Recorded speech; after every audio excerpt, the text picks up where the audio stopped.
പെൺകുട്ടികളുടെ ഡ്രസ്സിങ് കാരണമാണ് അബ്യൂസ് ചെയ്യുന്നത്. കുട്ടികൾ മാത്രമല്ല ആൺകുട്ടികളെയും അബ്യൂസ് ചെയ്യപ്പെടുന്നുണ്ട്.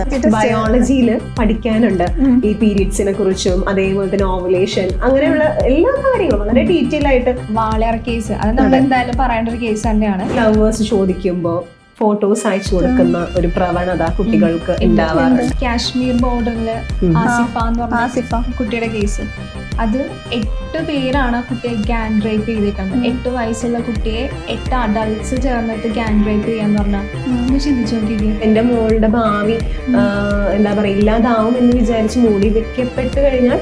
അബ്യൂസ് എന്ന് പറയുമ്പോൾ ഫിസിക്കൽ മാത്രമല്ല, അത് ഇമോഷണലി ഉണ്ട്, അതുപോലെ തന്നെ മെന്റലി ടോർച്ചർ ചെയ്യുന്ന ആൾക്കാരുണ്ടാവും. ഒരു പബ്ലിക് പ്ലാറ്റ്ഫോമിൽ പീരിയഡ്സ് എന്ന് പറയാൻ പേടിക്കുന്ന ഒരു കാലം ഉണ്ടായിരുന്നു. പക്ഷെ ഇന്ന് നോക്കും നമ്മൾ എത്ര കോമൺ ആയിട്ടാ പറയുന്നത്. അത് ആൺകുട്ടികളും കോമൺ ആയിട്ട് പറയുന്നുണ്ട്. നോ പറയാൻ നമ്മൾ കുട്ടികളെ പഠിപ്പിക്കണം. അത് ഉറക്കെ തന്നെ പറയണം. നോ എന്ന് കണ്ണിൽ നോക്കി ഉറക്കെ തന്നെ പറയാനായിട്ട് നമ്മുടെ മക്കളെ നമ്മൾ പഠിപ്പിക്കണം.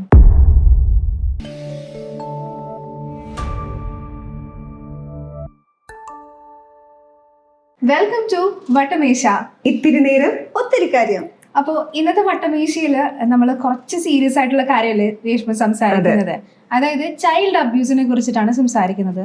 അപ്പോൾ ഓരോ ദിവസവും കൂടി വരും തോറും ചൈൽഡ് അബ്യൂസിന്റെ ന്യൂസ് വർദ്ധിച്ചുകൊണ്ടിരിക്കുകയാണ്. അപ്പോൾ ഇന്നും ഇന്നലെയും തുടങ്ങിയതല്ല, പണ്ട് കാലം മുതലേ ഈ ഒരു അബ്യൂസ് ഉണ്ട്. പക്ഷേ ഈ അടുത്തായിട്ട് ഇത് പുറത്തോട്ട് വരാൻ തുടങ്ങിയിട്ട് കുറച്ച് നാളുകളെ ആയിട്ടുള്ളൂ. അപ്പൊ ഈ റീസെന്റ് ആയിട്ട് നമുക്ക് പറയാൻ പറ്റിയ ഒരു കേസ് എന്ന് പറയുന്നത്, നമുക്കറിയാം ആ കുട്ടിയെ വെള്ളത്തിലെറിഞ്ഞ് കൊന്നു. പോസ്റ്റ്മോർട്ടം റിപ്പോർട്ട് വന്നപ്പോൾ 1.5 വർഷമായിട്ട് ആ കുട്ടിയെ അബ്യൂസ് ചെയ്തുകൊണ്ടിരിക്കുകയാണെന്നുള്ള വാർത്തകൾ വന്നു. അതുമല്ലാതെ നമുക്ക് എടുത്തു പറയാൻ പറ്റിയ 2-3 കേസ് ഇനിയുണ്ടല്ലേ. അപ്പോൾ എന്തുകൊണ്ടായിരിക്കും ഇങ്ങനെ ഒരു പ്രവണത ആളുകളിൽ തോന്നുന്നത് എന്ന് ചോദിച്ചാൽ, അല്ലെങ്കിൽ ഒരു മാനസിക വൈകല്യമായിരിക്കും ഇവർക്ക് ഇങ്ങനെ ചെയ്യുന്നത്? ആക്ച്വലി നമുക്കൊന്നും പറയാൻ പറ്റില്ല അല്ലെ. ഇപ്പൊ പലരും പറയുന്നുണ്ട് പെൺകുട്ടികളുടെ ഡ്രസ്സിങ് കാരണമാണ് അബ്യൂസ് ചെയ്യുന്നത്, അല്ലെങ്കിൽ ഞങ്ങൾ നോക്കുന്നത്, ഞങ്ങൾക്ക് ടെംപ്റ്റേഷൻ ആവുന്നതെന്നൊക്കെ പലരും പറയുന്നുണ്ട്. കുട്ടികൾക്ക് എന്ത് ടെംപ്റ്റേഷനാണോ ചെയ്യുന്നത്, അല്ലെങ്കിൽ അവരുടെ വസ്ത്രധാരണമാണോ പ്രശ്നം, അല്ലെങ്കിൽ അവരുടെ രൂപമാണോ പ്രശ്നം, എന്താണ് ഇതിൻ്റെ ഒരു എന്താ പറയാ ഇങ്ങനെ അബ്യൂസ് ചെയ്യപ്പെടുന്നതിന്റെ കാരണം എന്നുള്ളത് സൈക്കോളജിക്കലി ഒരുപാട് കാര്യങ്ങൾ പറയുന്നുണ്ട്. പക്ഷെ നമ്മൾ പൊതുവെ നോക്കുമ്പോൾ അതിന്റെ റീസൺ എന്താണെന്നോ, അതും എല്ലാം പോട്ടെ, കുടുംബത്തിൽ തന്നെയാണ്. സ്വന്തം കൊച്ചച്ഛനാണ് ആ കുട്ടിയെ പീഡിപ്പിക്കുന്നത്. അപ്പൊ നമുക്കറിയാം കുടുംബത്തിൽ തന്നെയുള്ളവരോ അല്ലെങ്കിൽ നമുക്ക് അടുത്തുള്ള ആൾക്കാരോ ആണ് ചൈൽഡ് അബ്യൂസ് കേസിൽ കൂടുതലും പ്രതി ചേർക്കപ്പെട്ടിരിക്കുന്നത്. അല്ലെങ്കിൽ വിക്ടിം എന്ന് പറയുന്നത് നമ്മൾ വിശ്വസിക്കുന്ന ആൾക്കാരിൽ നിന്നുമാണ് കുഞ്ഞുങ്ങൾക്ക് ഏറ്റവും കൂടുതൽ ഉപദ്രവങ്ങൾ നേരിട്ട് എന്നുള്ളതാണ് ഏറ്റവും വലിയ സത്യം ഇപ്പൊ നമ്മൾ തിരിച്ചറിയുന്നത്. ഈ അബ്യൂസ് എന്ന് പറയുമ്പോൾ ഫിസിക്കൽ മാത്രമല്ല, അത് ഇമോഷണലി ഉണ്ട്, അതുപോലെ തന്നെ മെന്റലി ടോർച്ചർ ചെയ്യുന്ന ആൾക്കാരുണ്ടാവും, പിന്നെ കോർണർ ചെയ്യാന്നൊക്കെ പറഞ്ഞിട്ടില്ല. അങ്ങനെയൊക്കെ പല കാറ്റഗറിയിൽ ഈ ഒരു അബ്യൂസ് വരുന്നുണ്ട്. ഇപ്പൊ നമ്മളുടെ ചെറുപ്പകാലത്തൊക്കെ നമ്മളുടെ ഒരു ടൈമിലൊക്കെ എടുത്ത് നോക്കുകയാണെങ്കിൽ നമ്മളും ഒരു രീതിയിൽ അല്ലെങ്കിൽ മറ്റൊരു രീതിയിൽ വീട്ടിൽ നിന്ന് അല്ലെങ്കിലും നമുക്ക് റിലേറ്റീവ്സും കാര്യങ്ങൾ ഉണ്ടാവുമ്പോൾ നമ്മൾ ഫേസ് ചെയ്ത് പോന്നിട്ടുണ്ട്. പക്ഷെ നമുക്ക് ആ സ്റ്റേജിൽ മനസ്സിലാവില്ല ഇത് അബ്യൂസ് ആയിരുന്നു എന്ന്, നമുക്കത് മനസ്സിലാവില്ല. കുറച്ചങ്ങ് വലുതായി കഴിഞ്ഞിട്ടാണ് ഇത് ഇതായിരുന്നല്ലേ എന്നുള്ളൊരു സംഭവം. അപ്പോൾ ഒരു എക്സാമ്പിൾ പറയുകയാണെങ്കിൽ, ഇപ്പോൾ ഞങ്ങളുടെ ഫാമിലി ഒരു റിലേറ്റീവ് ഉണ്ട് കേട്ടോ. അപ്പോൾ പുള്ളിയുടെ ഒരു നേച്ചർ എന്ന് പറഞ്ഞാൽ, പുള്ളി മാരേജ് ഫംഗ്ഷൻസിനൊക്കെ മാത്രമേ പുള്ളിനെ കാണാറുള്ളൂ. അപ്പോൾ ഈ ഫംഗ്ഷൻസിന് പോകുന്ന സമയത്ത് അവിടെ ഉണ്ടാവുമല്ലോ. അപ്പം നമ്മളിങ്ങനെ കല്യാണത്തിനിട്ട് ഓഡിറ്റോറിയത്തിലോട്ടൊക്കെ ചെന്ന് കഴിയുമ്പോൾ ഒരാൾ മാത്രമല്ല, പുള്ളിയുടെ നേച്ചർ അങ്ങനെയാണ്. ചെന്ന് കഴിയുമ്പോൾ ഒരു ഹഗ്ഗീലുണ്ട്. ഹഗ്ഗീൽ എന്ന് പറഞ്ഞാൽ ഭയങ്കര ടൈറ്റ് ചെയ്ത് നമ്മളെ ശ്വാസം കുട്ടിക്കുന്ന പോലത്തെ ഒരു ഹഗ്ഗീലാണ് കേട്ടോ. അപ്പോൾ കുട്ടിക്കാലം എന്ന് പറഞ്ഞൊരു 12-13 വയസ്സൊക്കെ ആകുമ്പോൾ, അപ്പോൾ പിന്നെ ഈ പുള്ളിനെ കാണുമ്പോൾ ഞാനും എൻ്റെ സിസ്റ്ററും ഓടും, മാറിക്കളയും. ഞങ്ങൾ ഈ വഴി ഈ നമ്മൾ നേരെ ചെല്ലുമ്പോൾ ഓപ്പോസിറ്റ് പുള്ളി നിൽക്കുന്ന കണ്ടു കഴിഞ്ഞാൽ വേറെ വഴി കയറും. ഞങ്ങൾ വീട്ടിൽ പറയും ഇതെന്താണ് ഇങ്ങനെ ചെയ്യുന്നത്. അപ്പോൾ വീട്ടുകാരെ കാണുമ്പോൾ അത് സ്നേഹപ്രകടനമല്ലേ, കംഫർട്ടബിൾ ആവണമെന്നില്ല. ഈ പറഞ്ഞ പോലെ തന്നെ 96% ആളുകളും ഇപ്പം നമ്മളൊരു ചൈൽഡ് അബ്യൂസ് കേസ് റിപ്പോർട്ട് ചെയ്യുകയാണെങ്കിൽ അതിലിപ്പം കുറ്റക്കാരാവുന്നത് അല്ലെങ്കിൽ കുട്ടിയെ അബ്യൂസ് ചെയ്യുന്നത് 96% അവർക്ക് പരിചയമുള്ള ആളുകൾ മാത്രമാണ്. അപ്പം അങ്ങനെ ഒരു കണക്ക് കാണുമ്പം നമ്മൾക്ക് പരിചയമുള്ളവരാണ്, അല്ലെങ്കിൽ അച്ഛനാണ്, കൊച്ചച്ഛനാണ്, അത് പെൺകുട്ടികൾ മാത്രമല്ല ആൺകുട്ടികളെയും അബ്യൂസ് ചെയ്യപ്പെടുന്നുണ്ട്. ആൺകുട്ടികളെ അബ്യൂസ് ചെയ്യപ്പെടുന്നുണ്ടെന്നുള്ളത് ഞാൻ വളരെ വൈകിയാണ് അറിയുന്നത്. നമ്മളെല്ലാവരും എനിക്ക് ആ ഒരു കാര്യത്തെ കുറിച്ച് അറിയില്ലായിരുന്നു. അത് ഞാൻ അറിഞ്ഞത് അമർ അക്ബർ ആന്റണി എന്ന് പറയുന്ന സിനിമയില് അന്തോണി അമർ അക്ബർ അന്തോണി And, ആ ഫിലിമിൽ ആ കുട്ടി അബ്യൂസ് ചെയ്യപ്പെടുന്നു. അതും ഒരു പ്രായമായിട്ടുള്ള ഒരാളുടെ കയ്യിൽ നിന്ന്, ഒരു അധ്യാപകന്റെ കയ്യിൽ നിന്ന്.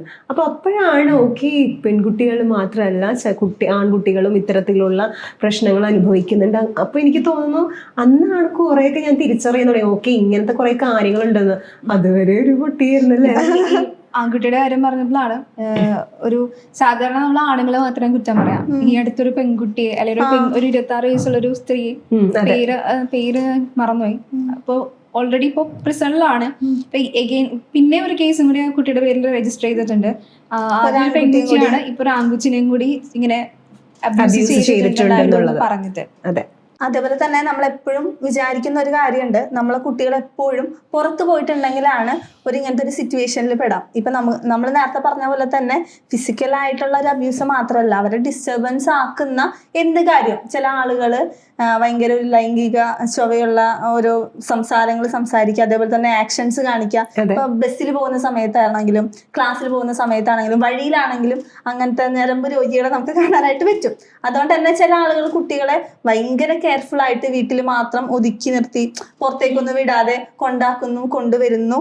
അങ്ങനെ ഒരു സാഹചര്യത്തിൽ മാത്രമല്ല കുട്ടികൾ അബ്യൂസ് ചെയ്യപ്പെടുന്നത്. നമ്മുടെ വീട്ടില് നമ്മുടെ റൂമിൽ ഇരിക്കുമ്പോൾ തന്നെ കുട്ടികൾ അബ്യൂസ് ചെയ്യപ്പെടുന്നുണ്ട്. അത് ഓൺലൈനായിട്ട് നമുക്കറിയാം. ഇപ്പൊ എല്ലാ കുട്ടികളുടെ കയ്യില് ഫോണുണ്ട്, സോഷ്യൽ മീഡിയ യൂസ് ചെയ്യുന്നുണ്ട്. അപ്പം ഈ പോസ്റ്റ് കോവിഡ് ഫേസിലാണെങ്കിൽ കുട്ടികൾക്ക് എല്ലാവർക്കും ഇൻസ്റ്റഗ്രാം അക്കൗണ്ട് ഉണ്ട്. അപ്പം ആദ്യം തന്നെ ഒരു സെക്സ്റ്റിംഗ് ആയിട്ടുള്ള ഒരു മെസ്സേജ് അയക്കുന്ന ഒരാള് അല്ലെങ്കിൽ ഒരു വീഡിയോ അയച്ച് കൊടുക്കുന്ന ഒരാളെ ആണെങ്കിൽ നമ്മൾ ആരായാലും നോ പറയും, ബ്ലോക്ക് ചെയ്യും. പക്ഷെ കുട്ടികളുടെ അടുത്ത് അവർ അങ്ങനെ ഒരു അപ്രോച്ച് അല്ല എടുക്കുന്നത്. ആദ്യം തന്നെ ഒരു സ്ട്രേഞ്ചർ ആയിട്ട് വരുന്നു, പിന്നെ അവരായിട്ട് ഒരു ഫ്രണ്ട്ഷിപ്പ് ബിൽഡ് ചെയ്യാണ്. ഫ്രണ്ട്ഷിപ്പ് ബിൽഡ് ചെയ്ത് പിന്നെ അവരെ കെയർ ചെയ്യുന്നു, അവരോട് സംസാരിക്കുന്നു, ഗിഫ്റ്റുകൾ കൊടുക്കുന്നു. അപ്പം അങ്ങനെയാകുമ്പം കുട്ടികൾക്ക് വളരെ ഫെമിലിയർ ആയിട്ടുള്ള ഒരാളായിട്ട് മാറുകയാണ്. അപ്പൊ അവര് ഐസൊലേറ്റ് ചെയ്യപ്പെടുകയാണ്. ആ ഒരാളോട് മാത്രമെല്ലാം ഷെയർ ചെയ്ത് അവരുടെ ഒരു വലയത്തിലായതിനു ശേഷമാണ് ഇപ്പം ഒരു അബ്യൂസ് എന്നുള്ള രീതിയിലേക്ക് അത് മാറുന്നത്. കുട്ടികളെ ഇതേപോലത്തെ ഫോട്ടോസ് കാണിക്കുക, അതേപോലെ അവര് യൂസ് ചെയ്യാനായിട്ട് തുടങ്ങുന്നത് അങ്ങനെ ഒരു സാഹചര്യത്തിലാണ്. അപ്പൊ നമ്മുടെ കുട്ടികൾ അല്ലെങ്കിൽ നമ്മുടെ മക്കള് അത്തരത്തിലുള്ള സാഹചര്യത്തിൽ ഏർപ്പെടാതെ അവർക്ക് ശരിയായിട്ടുള്ള ഒരു കൗൺസിലിംഗ് നമ്മൾ കൊടുക്കണം, അല്ലേ? അതെ. കുട്ടികൾക്ക് മാത്രമല്ല കൗൺസിലിംഗ് എന്ന് പറയുമ്പോൾ അത് പാരന്റ്സിനും കൂടി കൊടുക്കേണ്ട അത്യാവശ്യമാണ്. കാരണം റിപ്പോർട്ട് അനുസരിച്ചിട്ട് ഏറ്റവും കൂടുതൽ ചൈൽഡ് അബ്യൂസ് നടന്നേക്കുന്നത് ഏത് പീരീഡിലാണെന്നറിയോ? കോവിഡ് പീരീഡിലാണ്. ഒന്ന് ആലോചിച്ച് നോക്കിക്കേ, എവിടെയും പോകാൻ പറ്റാത്ത കുട്ടികൾ വീട്ടില് അച്ഛനമ്മയും വീട്ടിലെല്ലാവരും ഉള്ള സമയത്താണ് ഏറ്റവും കൂടുതൽ ചൈൽഡ് അബ്യൂസ് നടന്നേക്കുന്നത് കോവിഡ് ടൈമിലാണ്. അപ്പോൾ എന്താ പറയാ, അത് എന്തിന്റെ ബേസിസിലാണ് അങ്ങനെ നടന്നേക്കെന്ന് വെച്ചാൽ അറിയില്ല. ചിലപ്പോൾ ഈ ചൈൽഡ് അബ്യൂസ് ഇപ്പൊ ആ ഒരു കണക്ക് പറയുമ്പോൾ ഈ ഫിസിക്കൽ അബ്യൂസ് മാത്രമല്ല കേട്ടോ, നമുക്ക് വേറെ പലതരത്തിലുള്ള അബ്യൂസുകൾ ഉണ്ടല്ലോ. അതിന്റെ എല്ലാത്തിന്റെ ഒരു കണക്കിൽ വെച്ചിട്ടായിരിക്കും അത് പറഞ്ഞിട്ടുണ്ടാവുക. അപ്പൊ ഈ കൗൺസിലിംഗ് അല്ലെങ്കിൽ ഇങ്ങനെ തെറാപ്പി പോലത്തുള്ള കാര്യങ്ങൾ കൊടുക്കുമ്പോൾ ആദ്യം പാരന്റ്സിന് കൊടുക്കുക. ശരിക്കും എന്താ പറയാ, കറക്റ്റ് പാരന്റിങ് എന്താന്ന് അറിയാണ്ടാണ് പലരും കുട്ടികളെ വളർത്തുന്നത്. അത് ഭയങ്കര ഒരു ഇഷ്യൂ തന്നെയാണ് ഇന്നത്തെ ഒരു സിസ്റ്റം. എല്ലാ പാരന്റ്സും വിചാരിക്കുന്നത് അവർ ചെയ്യുന്നതാണ് ശരി, തന്റെ മക്കൾക്ക് വേണ്ടി എന്ത് താൻ ചെയ്യുന്നതും ശരി തന്നെയാണെന്നാണ് എല്ലാ പാരന്റ്സിന്റെയും പൊതുവായുള്ള ഒരു ധാരണ എന്ന് പറയുന്നത്. പക്ഷെ അതെപ്പോഴും ശരിയാവണം എന്നില്ല. അതിൽ വരുന്നതാണ് ഈ തുറന്നു പറയാന്ന് പറയല്ലോ. ഇപ്പൊ നേരത്തെ പറഞ്ഞ പോലെ തന്നെ ഏതെങ്കിലും ഒരു ആക്ടിവിറ്റിയിൽ ഇപ്പം ഫസ്റ്റ് തന്നെ ഓൺലൈൻ അബ്യൂസ് ആകുമ്പോൾ ചിലപ്പോൾ ഒരു ലവർ എന്നുള്ള രീതിയിൽ അവരായിട്ട് ഇടപഴകിന്നിരിക്കാം, ചിലപ്പം ന്യൂഡ് പിക്ചേഴ്സ് അയച്ചു കൊടുത്തുന്നിരിക്കാം. പിന്നെ ഈ ന്യൂഡ് പിക്ചേഴ്സ് കാണിച്ച് തന്നെയാണ് ഇവർ ഭീഷണിപ്പെടുത്തുന്നത്. അപ്പം ഞാൻ അതിലൊരു ഭാഗമായിട്ടുണ്ട്, ഞാൻ അതിലൊരു പാർട്ടാണ്, ഞാൻ തെറ്റ് ചെയ്തിട്ടുണ്ടെന്ന് കുട്ടികൾക്കൊരു ബോധം ഉള്ളിലുണ്ടാവും. അപ്പൊ എങ്ങനെ ഞാൻ എന്റെ പാരന്റ്സിനോട് തുറന്നു പറയും? ഇപ്പോഴത്തെ കുട്ടികൾ സ്മാർട്ട് ആണെങ്കിൽ കൂടി അവർക്കൊരു സർക്കിൾ ഉണ്ട്. ആ സർക്കിളിൽ നിന്ന് വിട്ട് അവർ പറയില്ല. ചിലപ്പോൾ ഫ്രണ്ട്സിനോട് പറയുമായിരിക്കും, ചിലപ്പം ആരോടും പറയാതിരിക്കുന്ന കുട്ടികളുണ്ട്. അപ്പൊ അവർക്ക് അങ്ങനെ ആവുമ്പം ശരിയായിട്ട് പാരന്റ്സിൽ നിന്നും ഒരു കൺസൾട്ടേഷൻ കിട്ടുന്നില്ല. ഇപ്പൊ ആരോടും പറയാത്തത് കൊണ്ട് തന്നെ അവർക്കൊരു കൗൺസിലിങ്ങോ എന്ത് ചെയ്യണം എന്നുള്ള കാര്യങ്ങളൊന്നും കിട്ടുന്നില്ല. അപ്പോഴാണ് കുട്ടികൾ ഈ സൂയിസൈഡ് ടെൻഡൻസിയിലോട്ട് പോകുന്നത്. പണ്ട് നമ്മൾ എത്ര കുട്ടികളെ കണ്ടിട്ടുണ്ട് 9ാം ക്ലാസ്സിലും 8ാം ക്ലാസ്സിലും ആരെങ്കിലും സൂയിസൈഡ് ചെയ്യുന്നത് നമ്മൾ കണ്ടിട്ടുണ്ടോ? പക്ഷെ ഇപ്പൊ ചെറിയ കുട്ടികളടക്കം ചെറിയ കാര്യങ്ങൾക്കടക്കം സൂയിസൈഡ് ചെയ്യാണ്. ആ പ്രശ്നങ്ങളെ ഫേസ് ചെയ്യാനുള്ളൊരു മടിയും കൂടി ഉണ്ട് അവർക്ക്. ഈ സൂയിസൈഡിന്റെ കാര്യം പറഞ്ഞപ്പോഴാണ് വാളയാർ കേസ്. അത് നമ്മൾ എന്തായാലും പറയേണ്ട ഒരു കേസ് തന്നെയാണ്.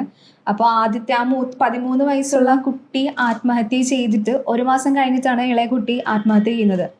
പോസ്റ്റ്മോർട്ടം റിപ്പോർട്ട് വന്നപ്പോഴാണ് ഇതുപോലെ ഫിസിക്കൽ അബ്യൂസ് നടന്നിട്ടുണ്ടായിരുന്നു എന്ന് പറഞ്ഞു. പക്ഷേ കുറ്റപത്രത്തില് അവര് കൊലപാതകമല്ല ചെയ്തേക്കുന്നത്, ആത്മഹത്യ തന്നെയാണെന്നാണ് പറയുന്നത്. പക്ഷെ അവരെ ആത്മഹത്യയിലോട്ട് നയിക്കാനുള്ള കാരണം ആരായിരുന്നു? അവരുടെ പാരന്റ്സ് തന്നെയാണ് അല്ലെ. ഒന്ന് ആലോചിച്ച് നോക്കി, സ്വന്തം മക്കളെയാണ് അവർ അബ്യൂസ് ചെയ്യാൻ വേണ്ടിയിട്ട് ഇട്ട് കൊടുക്കുന്നത്. ആ ആത്മഹത്യ ചെയ്യും ആ ഒരു മെന്റാലിറ്റി, ആ 13 വയസ്സിലും 9 വയസ്സിലും ജീവിതം മടുത്ത് ആത്മഹത്യയിലോട്ട് നയിക്കുന്ന ഒരു പോയിന്റ്, അത് വല്ലാത്തൊരു പോയിന്റ് തന്നെയാണ്. അതെ അതെ. ഇപ്പോൾ നിങ്ങളുടെ അനുഭവം പറഞ്ഞപ്പോഴും എനിക്കും അതേപോലത്തെ ഒരു അനുഭവം ഉണ്ടായിട്ടുണ്ട്. വളരെ ഇപ്പോൾ എൻ്റെ പാരന്റ്സ് ഒക്കെ പറയും ഇന്നാണ്ട് വ്യക്തികളുടെ പുനരിക്കാനൊക്കെ വിളിച്ചു കഴിഞ്ഞാൽ മടിയിൽ പോയിരിക്കരുത് എന്നൊക്കെ പറഞ്ഞ് പഠിപ്പിച്ചു തരും. പക്ഷെ അതെന്തിനാണെന്നുള്ളത് പറഞ്ഞു തന്നിട്ടില്ല. എന്തിനാ മടി പോയിരിക്കുന്നു. അപ്പൊ ഉമ്മിക്കും പാപ്പിക്കും ഇവരോട് വല്ല ദേഷ്യം ഉണ്ടാവും. അങ്ങനെയല്ലേ നമ്മൾ കൊച്ചു വളരെ കൊച്ചാണ് കേട്ടോ വിചാരിക്കുക. അപ്പോ പഠിക്കാൻ പോകുന്ന സമയത്ത് അവിടെ ഒരു പഠിപ്പിക്കുന്ന ആളല്ല, അവരുടെ ഹസ്ബൻഡ് ഭയങ്കര വയസ്സായിട്ടുള്ള ഒരാളാണ്. അപ്പൊ നമുക്ക് ആ പുള്ളിയാരാ അപ്പൂപ്പനാ. അപ്പൊ നമ്മള് പഠിപ്പിക്കാൻ തന്നെ ആള് ചിലപ്പോൾ ലേറ്റ് ആവുകയോ അല്ലെങ്കിൽ അവിടെ അടുക്കളയിൽ എന്തെങ്കിലും പണിയൊക്കെ എടുക്കുന്ന സമയത്തായിരിക്കും എന്തോ ആയിക്കോട്ടെ ഒരു സ്ഥലം. അപ്പൊ അത് പറഞ്ഞ വിവാദമായിരുന്നു. അപ്പൊ ഒരു പഠിക്കാൻ പോവായിരുന്നു. അപ്പൊ പുള്ളി അവിടെ കിടക്കണ്ടാവും. പുള്ളി ഒരു രോഗിയാണ്. അപ്പോ ഈ പുള്ളിക്കാരി അടുക്കളയിലായിരിക്കും. ഞാൻ UKG-ലോ എന്തോ പഠിക്കുക. അപ്പൊ മോളെ വന്നേ. അപ്പൊ ഞാൻ എന്താ വലിയപ്പ അതൊക്കെ നമ്മൾ വിളിക്കും. അപ്പൊ ഇവിടെ രൂപം തന്നെ. അപ്പൊ നമ്മൾ വിചാരിക്കെന്താ ഇഷ്ടം കൊണ്ടായിരിക്കും. അപ്പൊ നമുക്കാണെങ്കിൽ ഇത്രയും പ്രായമായിട്ട് ആള് വയ്യാതെ കിടക്കുന്ന ആള് അപ്പോഴേ അറപ്പ് എന്നുള്ള ഒരു കാര്യങ്ങളൊക്കെ ഉണ്ടായിട്ട് നമ്മളിങ്ങനെ മടിഞ്ഞിരിക്കും. അപ്പൊ തന്നെ മറ്റേ പുള്ളിക്കാരി വരും പറഞ്ഞിട്ട് വരും. പുള്ളിക്കാരിക്ക് മനസ്സിലാവാണ്ടാണോ എന്നൊന്നും അറിയില്ല. പുന്നാരം കൊണ്ടാണ് എനിക്ക് അന്ന് എനിക്ക് പുന്നാരം കൊണ്ടാണെന്നായിരുന്നു അന്നത്തെ എന്റെ കുട്ടിക്കാലം ഞാൻ വിചാരിച്ചത്. പക്ഷെ ഇപ്പൊ തോന്നുന്നു അല്ല എന്നുള്ള രീതിയിലാണ്. അപ്പൊ അങ്ങനത്തെ ഒരു സംഭവം എനിക്ക് നേരിട്ടിട്ടുണ്ട്. അപ്പോൾ എല്ലാ കുട്ടികൾക്കും ഇങ്ങനെ ഓരോ കാര്യങ്ങളൊക്കെ നേരിടാറുണ്ട്. അപ്പൊ എനിക്കൊരു ആൺകുട്ടിയാണ്. അപ്പൊ ഞാൻ ഇവന്റെ അടുത്ത് ഇങ്ങനെ ഇതൊക്കെ പറഞ്ഞു കൊടുക്കും എന്നുള്ളത് എനിക്കൊരു ബേർഡനേ അല്ല, അല്ലെങ്കിൽ ഒരു മടിയും ഇല്ല. കാരണം എനിക്കിത് ആരും പറഞ്ഞു തന്നിട്ടില്ല. അതുകൊണ്ടിട്ടാണല്ലോ നമുക്ക് ഇങ്ങനത്തെ സിറ്റുവേഷൻസ് ഒക്കെ നമ്മുടെ ലൈഫിൽ ഉണ്ടായിട്ടുള്ളത്. ഇപ്പോഴത്തെ കുട്ടികൾക്ക് നമ്മൾ പറഞ്ഞു കൊടുക്കുന്നുണ്ട് ബാഡ് ടച്ച്, ഗുഡ് ടച്ച്. ചെറിയ ക്ലാസ് മുതല് നമ്മൾ പഠിപ്പിച്ചു കൊടുക്കുന്നുണ്ട്. സ്കൂളിൽ നിന്നായാലും എല്ലാം പഠിപ്പിച്ചു കൊടുക്കുന്നുണ്ട്. അപ്പൊ അത് ആരൊക്കെ തൊട്ടാലും എന്തൊക്കെ ചെയ്താലും നമ്മളോട് വന്ന് പറയണം എന്നുള്ള കാര്യം പറയുന്നുണ്ട്. പക്ഷെ നമ്മളെ ഇതാരും പറഞ്ഞു തന്നിട്ടില്ല. എനിക്കാരും പറഞ്ഞു തന്നിട്ടില്ല. ഞാൻ എന്നിട്ട് കുറെ വർഷങ്ങൾക്ക് ശേഷം ഉമ്മീന്റെ അടുത്ത് കുറെ ഒരു വർഷങ്ങൾക്ക് ശേഷം ഞാൻ പറയണം, ഉമ്മി ഇങ്ങനെ ഉണ്ടായിട്ടുണ്ട്, അയാളതായിരിക്കൂലേ ഇന്ന സുഖങ്ങളൊക്കെ വന്ന് മരിച്ചു പോയിട്ടുണ്ടാവുക എന്നിങ്ങനെ ആലോചിക്കുക. പക്ഷെ എന്റെ മോനെ കുളിപ്പിക്കുന്ന സമയത്ത് ഇപ്പൊ ഞാൻ അവന് ഇപ്പൊ 2ാം ക്ലാസ്സിൽ അപ്പൊ ഒരു LKG UKG ആവുമ്പോ തന്നെ ഇങ്ങനെ കുളിപ്പിക്കുന്ന സമയത്തൊക്കെ പറയും ഇന്ന പ്രൈവറ്റ് ബോഡി പാർട്സ് ടച്ച് ചെയ്ത് കാണിച്ചിട്ട് പറയും ഇവിടെ ആരും ടച്ച് ചെയ്യാൻ പാടില്ല. ഇനി ആരെങ്കിലും എന്തെങ്കിലുമൊക്കെ ചെയ്യുന്നുണ്ട് മോന്റെ അനുവാദം ഇല്ലാതെ എന്തെങ്കിലുമൊക്കെ ചെയ്യുകയാണെങ്കിൽ അപ്പൊ തന്നെ ഉമ്മീന്റെ അടുത്ത് വന്ന് പറയണം. എല്ലാ കാര്യങ്ങളും ഉമ്മീന്റെ അടുത്ത് പറയണം. ഒരാളെയും ഇങ്ങനെ പ്രൈവറ്റ് പാർട്സിലൊന്നും ടച്ച് ചെയ്യാൻ അനുവദിക്കാതെ. അതായത് കുളിപ്പിക്കുമ്പോൾ നമ്മൾ ആ ബോഡി പാർട്സ് വെച്ച് കാണിച്ചു കൊടുത്ത് തന്നെ അവനിക്ക് പറഞ്ഞു കൊടുക്കുകയാണ് ചെയ്തിരിക്കുന്നത്. നോ പറയാൻ നമ്മൾ കുട്ടികളെ പഠിപ്പിക്കണം. അത് ഉറക്കെ തന്നെ പറയണം. നോ എന്ന് കണ്ണിൽ നോക്കി ഉറക്കെ തന്നെ പറയാനായിട്ട് നമ്മുടെ മക്കളെ നമ്മൾ പഠിപ്പിക്കണം.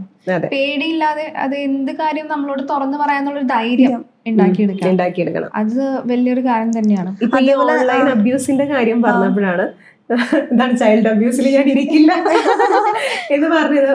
ഇപ്പൊ ഈ ഓൺലൈൻ അബ്യൂസിന്റെ കാര്യം പറഞ്ഞപ്പോ കുറെ കുട്ടികളുണ്ട് ഈ ലവേഴ്സിന്റെ കാര്യങ്ങളില് പിടിക്കപ്പെട്ടു പോകുന്ന കുറെ കാര്യങ്ങള്. അപ്പൊ ഈ ലവേഴ്സ് ചോദിക്കുമ്പോ ഫോട്ടോസ് അയച്ചു കൊടുക്കുന്ന ഒരു പ്രവണത കുട്ടികൾക്ക് ഉണ്ടാവാറുണ്ട്. അപ്പൊ അങ്ങനെ അയച്ചു കൊടുത്ത് പെട്ടുപോയ കുറെ കുട്ടികളും ഉണ്ട്. പിന്നീട് പല എന്താ പറയാ സ്കൂളിൽ നിന്ന് പുറത്താക്കപ്പെടുക, അതേപോലെ സൂയിസൈഡ് ടെൻഡൻസി തോന്നുക. വിശ്വാസമാണ് ആ കുട്ടിക്ക് അവനിലോട് ഉണ്ടായത്. പക്ഷെ തെറ്റാണോ ശരിയാണോ എന്ന് അയച്ചു കൊടുക്കുന്നതിന് മുമ്പ് ചിന്തിക്കാനുള്ളൊരു എന്താ പറയാ ബോധം വരുന്നില്ല. ഇത്രയും സംഭവങ്ങൾ നമ്മുടെ ചുറ്റും നടക്കുന്നുണ്ട്. ഓരോ ദിവസവും വാർത്തകളുടെ എണ്ണം കൂടി വരുന്നുണ്ട്.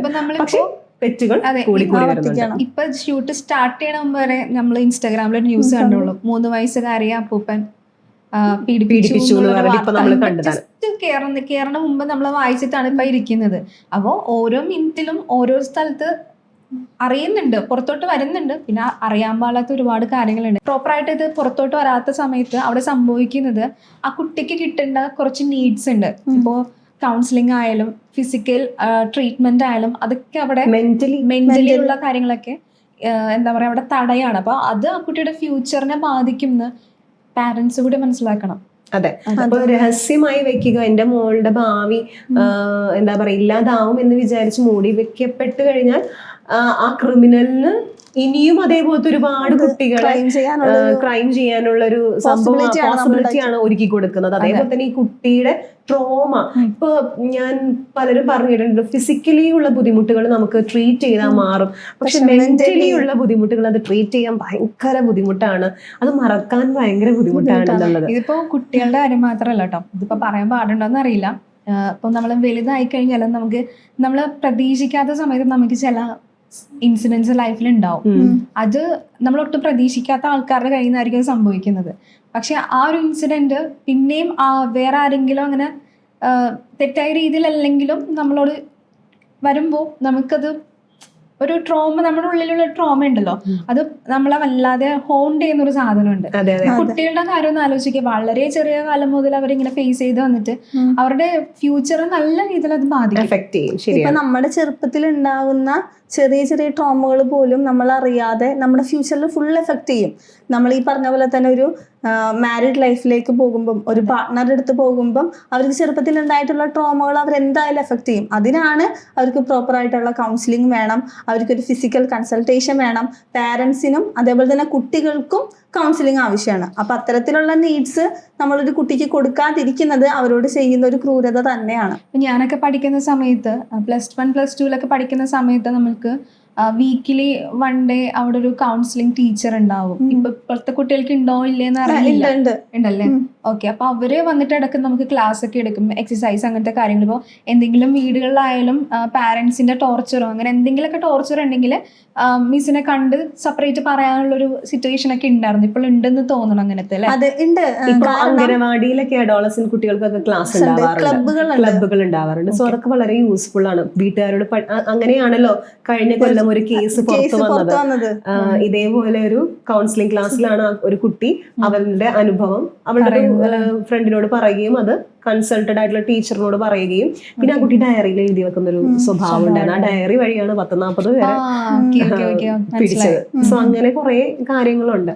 ഇപ്പോ പഠിക്കുന്ന കാര്യം പറഞ്ഞപ്പോഴാണ് നമുക്ക് 9ാം ക്ലാസ് അല്ലെങ്കിൽ 8ാം ക്ലാസ്സിലാവുമ്പോൾ ഈ ബയോളജിയിൽ പഠിക്കാനുണ്ട് ഈ പീരിയഡ്സിനെ കുറിച്ചും അതേപോലെ തന്നെ ഓവുലേഷൻ അങ്ങനെയുള്ള എല്ലാ കാര്യങ്ങളും വളരെ ഡീറ്റെയിൽ ആയിട്ട് ഹ്യൂമൻ എന്താ പറയുക reproduction system, female reproduction system എന്നൊക്കെ പറഞ്ഞ് കൃത്യമായിട്ട് പടം വരച്ച് പഠിക്കാനുണ്ട്. പക്ഷെ ക്ലാസ്സിലെടുത്തിട്ടുണ്ടോ? ഞങ്ങളുടെ ക്ലാസ്സിലെടുത്തിട്ടില്ല. പഠിക്കാം, സെമിനാറും കൊടുക്കില്ല.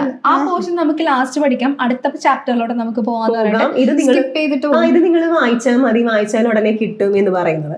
പക്ഷെ ആ സമയത്ത് സെമിനാർ ആയിട്ട് എടുത്തത് നമ്മൾ തന്നെ അത് സെമിനാർ ആയിട്ട് പ്രസന്റ് ചെയ്യണം, പിന്നെ നമുക്ക് പറഞ്ഞു തരും. ഇപ്പോ അങ്ങനെയുള്ള സമയത്ത് ഇത് നിങ്ങൾ പഠിക്കേണ്ട കാര്യമില്ല, ഇതൊന്ന് സ്കിപ്പ് ചെയ്യുക എന്ന് പറയും. പക്ഷെ ആ സ്കിപ്പ് ചെയ്യാൻ ടീച്ചർ പറയുമ്പോൾ കുട്ടികൾ എന്തുകൊണ്ടാണ് ഇത് സ്കിപ്പ് ചെയ്യാൻ പറയുന്നത് എന്നുള്ള ഒരു ക്യൂരിയോസിറ്റി കൂടുകയും അന്വേഷിച്ച് പോവുകയും ചിലപ്പോൾ അത് ചെന്ന് പെടുന്നത് പോൺ വീഡിയോസിലായിരിക്കും. അങ്ങനെ ഒരു കാര്യമുണ്ട്. പോൺ വീഡിയോസിൽ ചെന്ന് കുട്ടികൾ പെടാനുള്ള സാധ്യതകൾ പെട്ടിട്ടുണ്ട്.